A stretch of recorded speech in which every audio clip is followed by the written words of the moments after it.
Bonjour à toutes et à tous, fidèles passionnés du ballon rond, et bienvenue sur Football Passionnat, votre rendez-vous incontournable pour décortiquer en profondeur l'actualité du football européen.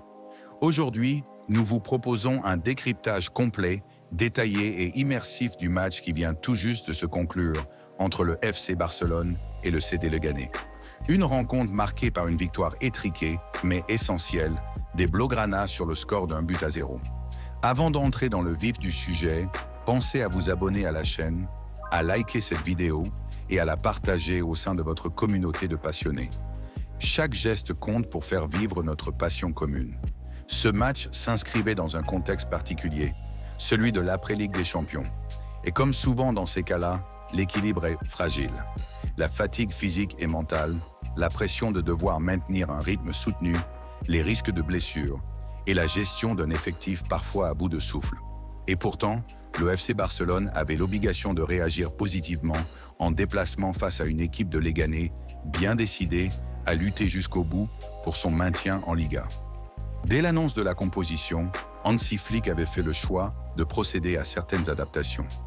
Si l'on peut parler de rotation, il est tout de même précis d'affirmer que le 11 aligné ce soir-là possédait une densité suffisamment élevée pour rivaliser au plus haut niveau. En défense centrale, on notait la titularisation de Ronald Araujo aux côtés d'Inigo Martinez, pendant que Koundé et Baldé occupaient les flancs. Le repos accordé à Cubarsí témoignait d'une stratégie de gestion d'effectifs très mesurée. Au milieu de terrain, le trio formé par Pedri, Fermín López et Eric Garcia illustrait un double objectif. Maintenir une certaine stabilité tout en préservant des cadres, comme Frenkie de Jong, entré en jeu en seconde période. Enfin, en attaque, Flick alignait le trio, composé de Lewandowski, Rafinha et le jeune prodige Lamine Yamal. En face, Leganés présentait un effectif composé de joueurs aguerris au championnat espagnol, comme Dimitrievski dans les buts, ou encore Mounir El Haddadi, bien connu des supporters catalans. Malheureusement pour les amateurs de beaux jeux, cette première mi-temps s'est rapidement révélée d'une fadeur certaine. L'engagement était bien présent, mais le rythme haché, les fautes multiples et les interruptions incessantes ont très nettement nui à la fluidité de la rencontre. En témoigne cette statistique édifiante. Sur les 46 minutes jouées lors du premier acte, seulement 23 minutes ont été disputées en temps effectif. Une donnée qui souligne le recours systématique de Leganés à des tactiques de gain de temps, parfois à la limite du fair play. L'aspect le plus marquant de cette première mi-temps, c'est cette difficulté à créer du danger du côté catalan. Peu de situations franches à se mettre sous la dent, à l'exception de cette percée de Jules Koundé, ponctuée d'une frappe repoussée par Dimitrievski. Le seul fait notable reste peut-être l'intervention salvatrice de Rafinha en toute fin de période, qui par son repli défensif déterminant a empêché ce qui aurait pu être l'ouverture du score adverse. La seconde mi-temps s'est ouverte sur une dynamique plus affirmée du côté barcelonais. Hansi Flick n'a pas tardé à procéder à des ajustements. De Jong remplaçait Araujo, permettant à Eric Garcia de reculer d'un cran, une modification qui a eu un impact positif immédiat sur la circulation du ballon. La possession est devenue plus structurée et la projection vers l'avant plus cohérente.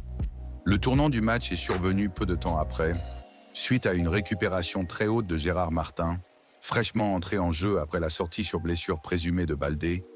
Un mouvement collectif précis mène à un centre de Rafinha qui finit au fond des filets sur un contre son camp du défenseur de Leganés.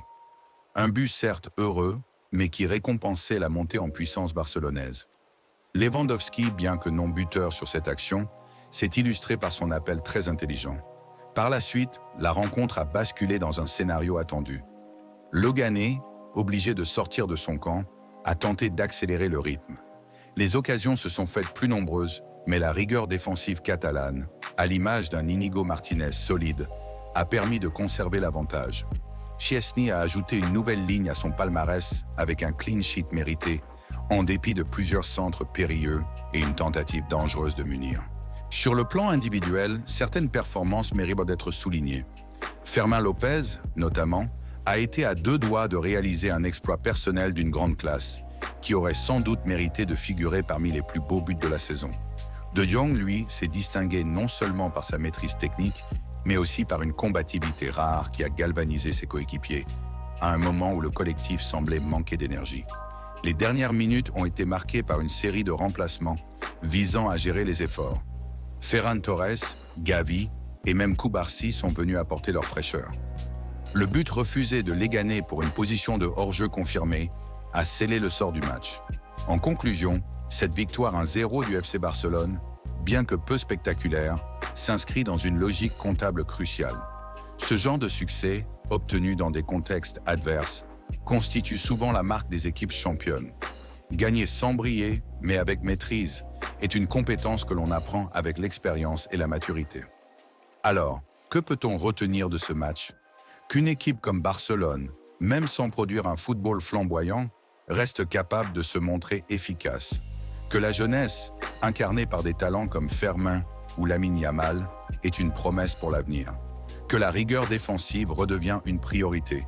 Et surtout que l'engagement, même dans un match dit mineur, ne faiblit jamais. Je viens malheureusement d'apprendre que la blessure de Baldé serait peut-être très grave. On n'espère rien de trop grave, lui, qui était à un top niveau. Avant de nous quitter, je vous invite encore une fois à soutenir la chaîne Football Passionnat en vous abonnant, en aimant cette vidéo et en la partageant autour de vous. C'est grâce à vous que nous pouvons continuer à vous proposer des analyses approfondies, sans langue de bois et au plus près de l'action. N'hésitez pas à nous dire en commentaire qui, selon vous, mérite le titre d'homme du match. Est-ce Inigo Martinez pour sa solidité? Fermin pour sa créativité? On lit tous vos avis avec attention. Merci d'avoir été avec nous pour ce débrief.